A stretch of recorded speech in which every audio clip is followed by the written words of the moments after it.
A blocked nipple pore is also known as a white spot, milk blister, or bleb. It's often the size of a small pinhead. It forms when a thin layer of skin grows over the nipple pore or when a small amount of milk causes a blockage. The surrounding nipple area can become red, inflamed, and very painful to touch. The blister can turn pink or yellow in color and is different to a sucking blister that can be caused by an incorrect latch. Some mothers can feel a hard area of breast tissue under the blockage, back near the rib cage. This can lead to mastitis if there's no release. The most important treatment for a white spot is to continue breastfeeding.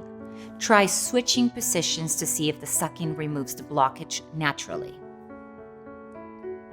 Soaking the nipple in warm water or with a warm, damp cloth may help with pain and encourage the nipple pore to open. Gently rubbing with a clean, damp cloth after soaking and before feeding can loosen the plug of thick milk. Breast massage and frequent feeds in different positions will help with drainage and pain once the blockage clears. If the pain continues and the white spot remains, contact your health professional for an assessment.